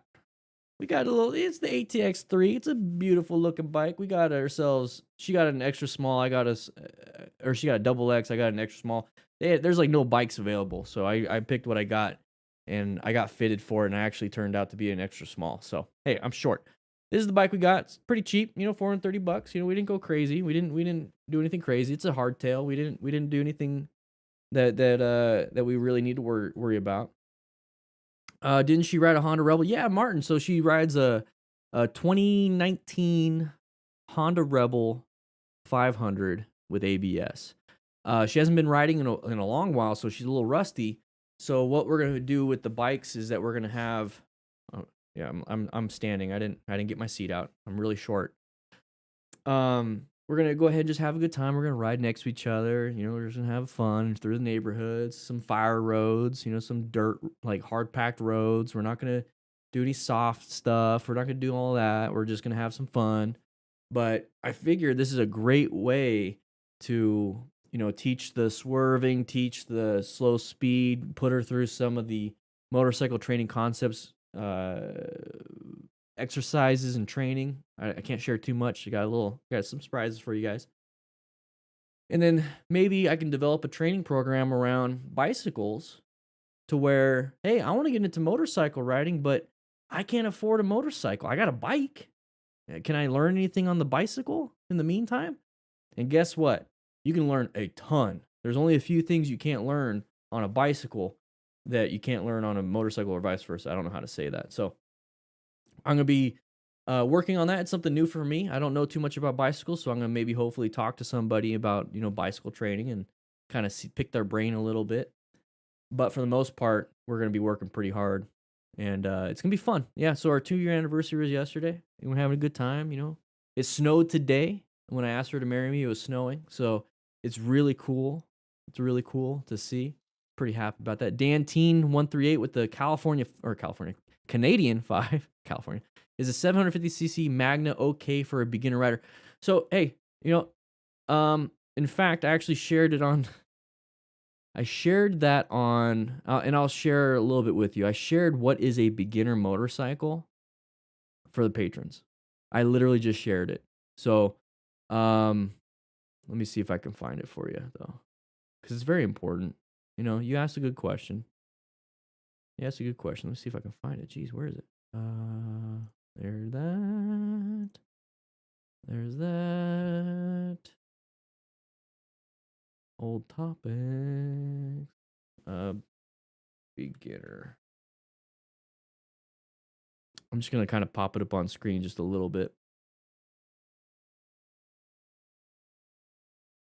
All right, so this right here, this is actually shared on the Patreon. So what I look for when it comes to the best beginner motorcycles, it's any motorcycle. If you're gonna ask me a question about a Magna, ask me a question about an MT-09, ask me a question about a Honda Rebel, Indian Scout, all those things. This is what I look for. I look for fitment, size, and power, and that's pretty much it. And then new or used.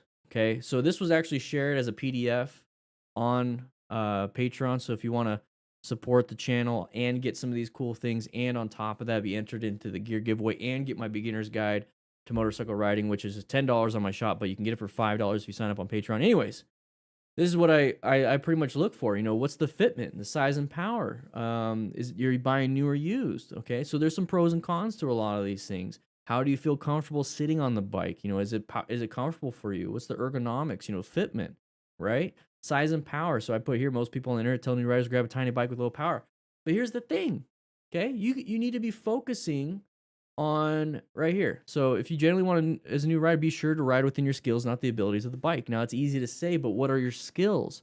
That's why I also say take an MSF class. My suggestion is take an MSF rider class. This way you can see all those small bikes and truly get a better understanding of, okay, well, I guess I don't need a 750cc. What I want to do is what those little bikes could do. So you might want to look into that. 750cc Magna, I'm always going to give like this nuanced answer. And that's going to be, how are you? I don't care about the bike. I really don't. Now, some really high-end performance bikes, some really crazy powerful bikes, you give it just a little bit and you can get yourself in trouble. You can give yourself a little bit front brake and get yourself in trouble. The lower end bikes, the ones that are a little more inexpensive, you can give it a little bit, especially low CC bikes. You can give it a little bit and not get yourself too much in trouble. You get a little more wiggle room. You can squeeze that brake. It's maybe a little bit more, not on a dime style. So the thing is, if you are okay with holding back your ego and understand your skill set, then you could easily start on a 1200. That's what I did. I started on a 1200. But I spent the first 50 miles of my bike, because I understood training came first before actually doing something that's dangerous from firefighting and EMS. First 50 miles I spent in a small neighborhood. I went to every single cul-de-sac part of that neighborhood, practiced my turn. I practiced my 90-degree turns from a stop. I practiced everything. I had no skill. I literally came from riding bicycles. Never took a class, never got any input. I understood a little bit of the counterbalancing because of the bicycle, and I understood my limitations. And I started on a 1200 Sportster. So you need to regulate what you can do, okay? And you can get away with a lot. You really can. All right, so hopefully that answered your question. Oh, great. Galen right here. So a lot of more powerful bikes now have different rider modes. Whoa, you guys are going too fast. Different rider modes where a beginner could start in low power mode and switch to a more powerful mode as their skills improve. So Galen, so like a rain mode. A rain mode is easy because that's going to limit the throttle response and braking response. And then they might have beginner modes. But this, Galen, I thought of this years ago when I first got my first drone when I was going off-road with my Sportster, which was fun and dumb, but you guys saw the picture. It's cool. And when I got the DJI Phantom 3, you can start it off in beginner mode, and that limits the height, it limits the speed, up and down, side to side, the yee and yaws. It limits it all. And I was like, man, wouldn't that be cool for a motorcycle? Like if it limits those things, like you can turn it on. So let's say my Honda Rebel and I want to take one of you guys out. I turn on that special mode and you can only get to second gear. You can't get to third. And then you can only limit half a throttle. Maybe 3/4 of throttle. You can't pin it.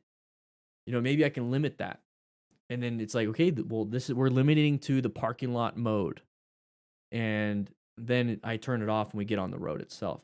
So I definitely want to do that. I understand the rev limiter. I understand, you can ECU flash things. But I wish it kind of came standard almost. Like you could choose to do it yourself. Stuff a t-shirt in the air intake.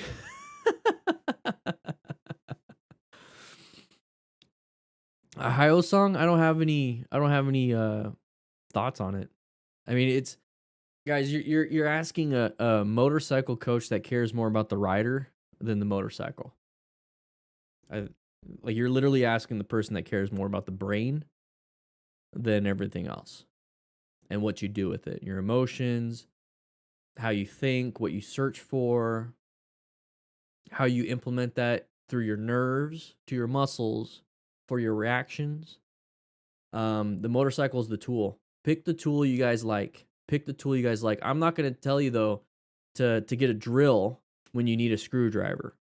I'll at least say that. I'll at least say that.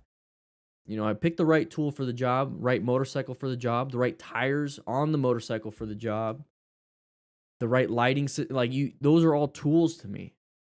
And that's all they are. If I crash a tool or I break a tool, I don't care anymore. I really don't care. I don't care about that. I care about how are you. So that's what I do. So never a dull moment. Hey, Dane in the farm, I'm curious if you do your own maintenance or just go to a shop. So both. I do my own oil changes. I obviously do my own T-clock, so minor maintenance stuff that I can do through the owner's manual, and I do have a service manual, so I'll see if there's a problem. Like, let's say chain maintenance. You could do that on your own. That's pretty easy. But if I see that there's a problem, I'll go through my service manual and I'll look at all the stuff and be like, man, that's like a whole day thing, or that's like a 2-hour job, but I know how working on bikes go, and it turns into like a 3-day thing because you're waiting for a part that you broke or you don't have a tool. Like tire changes, I just take it to the shop. Warranty work, obviously, to the shop. Replacing bulbs in your Sportster, I've done that.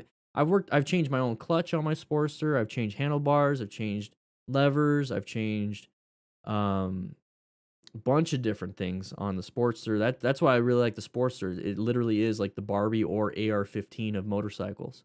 You can do whatever you want, change it up. But when it comes to electronics and stuff like that, I take it to a shop. So I know my own limitations, because some people are going to be like, well, I could do electronics. Why aren't you doing it? Well, I can't. Okay. And then also on top of it, if I'm going to spend all day in my garage, guess what? I'm not spending all day learning about what I can be teaching you guys. So I kind of pick what I want to do, and it evolves. I didn't have a lot of money, and I had a ton of time back in the day. So I worked on my Harley. I have a lot of work, and I don't have time for even video games anymore. I haven't played video games.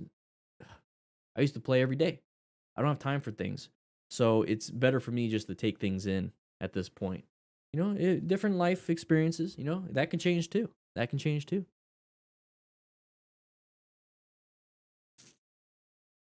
Yeah, it's exactly what Newbie said. Not the owner's manual, the service manual. The service manual is way different than the owner's manual.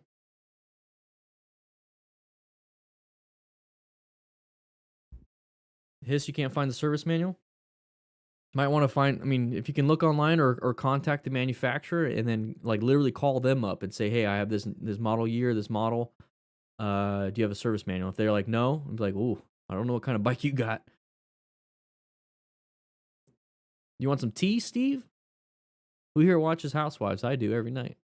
Is that what you're talking about? Did I just admit that? Nah, it's fine. Nikki loves it. I love watching Housewives. Dallas Housewives are insane right now. Leanne was insane. Holy crap. Anybody know what I'm talking about? Anyways.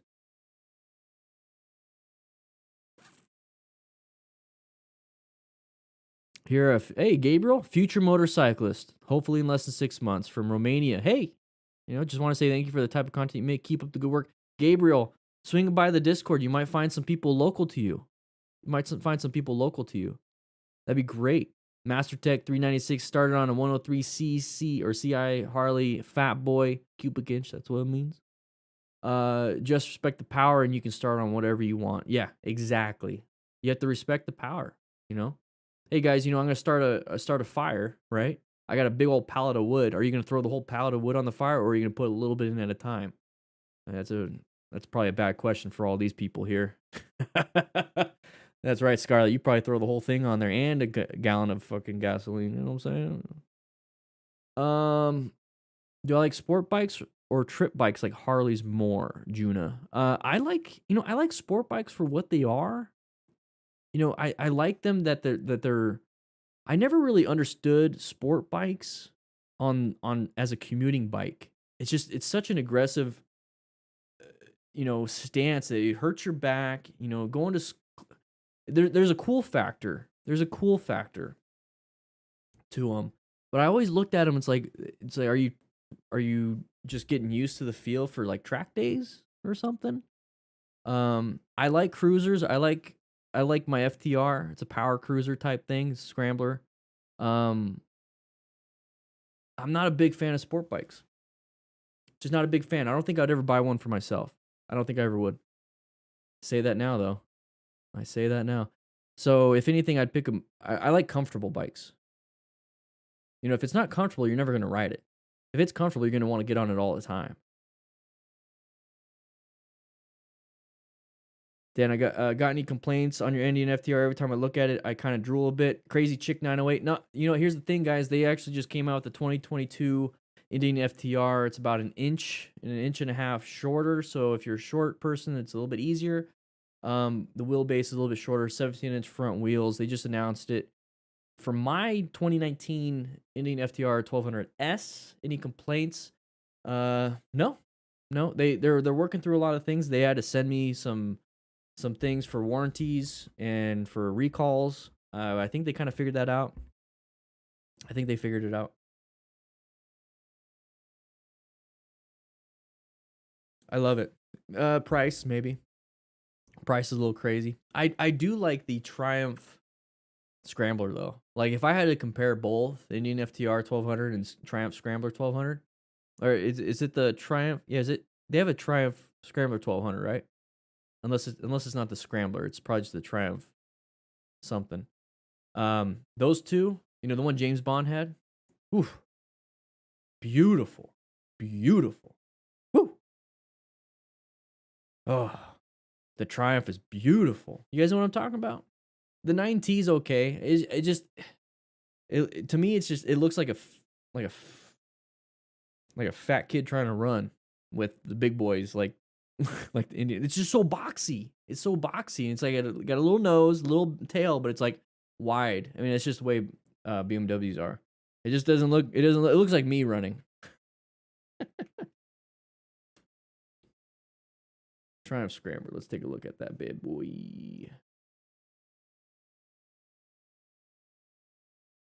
Let's go here.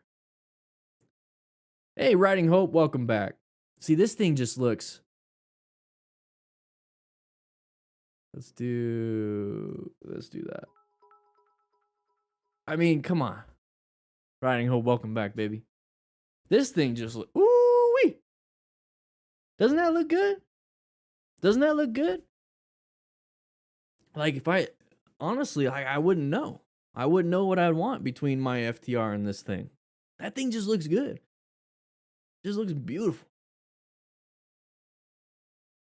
Right? Look at that thing. You don't like it? Come on. Come on. You're telling me you don't like that thing? Come on. Look at that. Look at that. Look at that. Come on. You're telling me you wouldn't like that? All right, let's see what the FTR 1200. This is mine. This is basically my bike. I mean, I love it, but that Scrambler. Let's see, 2022. They just came out with the 2022. Is there a video on it? Let's see. I think there's a video on it.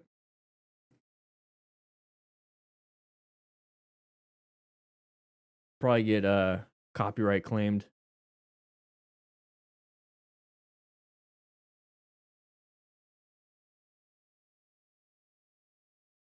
Oh, we need some volume. It's a new bike. It's a new FTR. The new FTR, retro style, meets modern performance. That's not safe. But they're on a closed course. With a new lower seat, 17-inch wheels, and world-class components, it all adds up to incredible street handling and performance. Yeah, they got Brembos. They got they got Olin shocks now.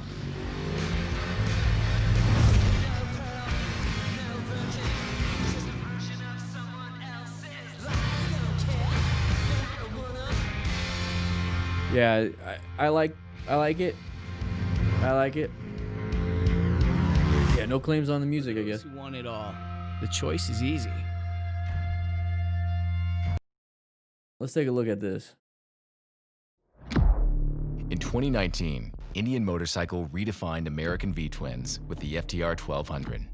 Now, Indian Motorcycle is taking the FTR platform to a whole new level with a host of enhancements to the 2022 lineup.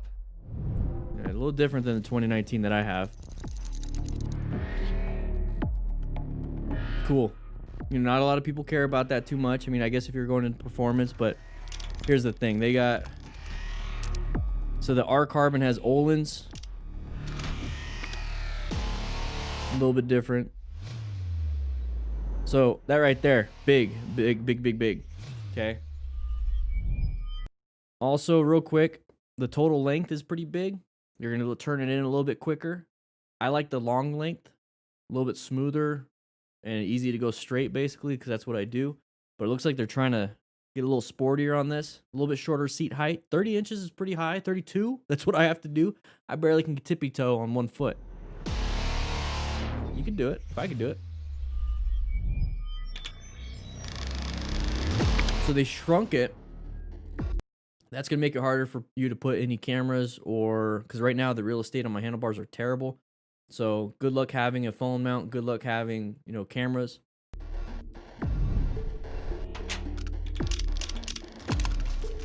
So refined throttle mapping, they had to do that because they had cold start issues with the FTRs, and I had to get mine tuned when I first got it because it would shut off on me very bad. But they fixed it with a new tune. The rear cylinder deactivation, that was for the heat because it gets warm around my crotch area. So the rear cylinder deactivation, that's cool. Same thing. All right. So 3 ride modes.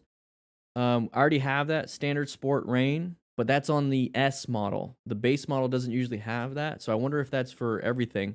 Lean angle stability and traction control, cornering ABS, wheelie control with rear lift mitigation. I have that on the S. So I wonder if this is now going to be the base. Like that's the standard when you get it. Because when you get the other one, you don't get it. You don't get when you get the base model without the TFT module, you know, the touchscreen, you don't get all those things.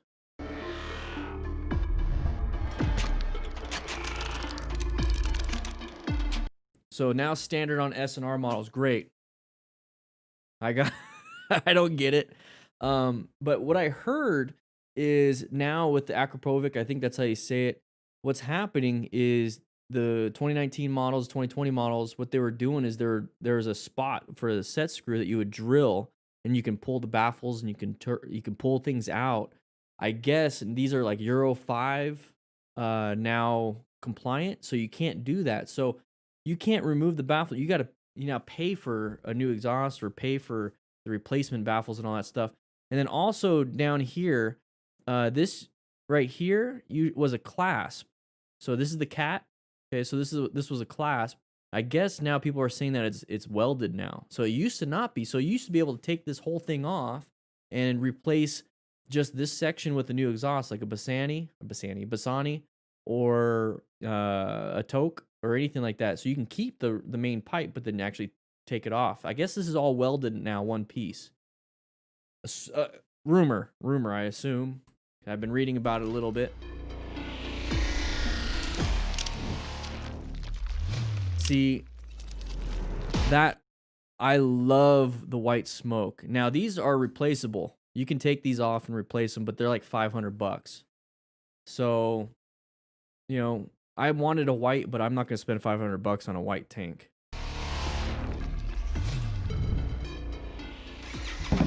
Yeah, the TFT. So that's what my screen looks like. It's the whole Bluetooth connectivity. It's so janky. I mean, I have my phone, I have my Cardo. Connecting it all together to where it works is pretty interesting. It looks like they have like the little headphone thing. It's just a pain in the ass, to be quite honest. I don't even connect my phone to my screen and my Bluetooth to the screen. I just connect it here. And if I have to, I just have another TFT screen, a touch screen, another touch screen to swipe if I had to. One thing I like about this screen is that you have little triggers on the handlebars, so you can actually mess with it there. That way you don't never have to take your hands off the handlebars. But I don't deal with this. Own the roads and do it in style. the new 2022 Indian Motorcycle FTR. All right. I'm gonna keep my 2019. I'm gonna keep my 2019. It's all good. I don't know, I just wanted to share a little bit of that. I heard a rumor about what they're gonna say on February 9th for a new bike. I heard a rumor, but I'm not gonna say. I'm under NDA. My own NDA. So guys, once again, if you want to get some behind the scenes stuff, you know, what is the best beginner motorcycle, my whole list of things that I've wrote down, some mental thoughts, go to the Patreon, guys. If you sign up on Patreon, you get access to a ton of stuff. You're going to get access to the gear giveaway right away. You're going to get my ebook for free right away. You're going to see the class syllabus that we have every Tuesday and Thursday that I go off of every week. We're going to have a weekly Q&A session or an Ask Me Anything session with Matt. So you write your comments on it. We're probably going to do that on Wednesdays. And what we're going to do is answer as many questions as possible. Just type them out. We'll put it as a PDF so everybody can see it. We have so many different things, guys. We have so many different things that I want you guys to understand that we're trying to give back as much as possible on Patreon. Now, it's not just a gear giveaway. You get a ton of stuff. So this is going to be a test. So if you enter during the streams, that's what it will look like. So, you know, you entered the motorcycle gear giveaway. Might be changing, but that's what it looks like if you enter right now. But yeah, we have a ton of cool things happening. You get access to the Discord crew lounge also. And if you want to be green though, you got to be a YouTube member. You know, Patreon's a little weird with that. And sooner or later, we're going to go ahead and migrate everything to our website, and we're going to have a forums. We're going to have all that stuff. Guys, I'm excited. So I've been putting as many resources as I can, all your membership dues, everything. All the rookies have paid for all these cool things. I'm dedicating time. Screw Instagram. I'm still going to hang out on Twitter. I love Twitter. Facebook is okay, but I'm basically going to be focusing on YouTube, Discord, Patreon. Once my website goes up, remove Patreon, and then it's going to be a website. We're going to have e-courses. We're going to have all these different things set up. We're working on that right now. I got a web developer working on that. So, guys, in the meantime, swing on by our Discord. We're going to have a good time. We're going to hang out there. Okay, we're going to hang out there. Ooh, so many members, huh, area code. All right, guys, I'll be seeing you around. Let's go to the crew lounge. So you get access to this crew lounge. See, Nerks right there, baby. Patron, Scarlet. And right here, WPZ 1969 is YouTube. So YouTube, there you go, Kilroy. There's YouTube. Hiss is more of the Patreons. So you guys get access to this. $5 a month, you get my ebook. You get a ton of stuff right away.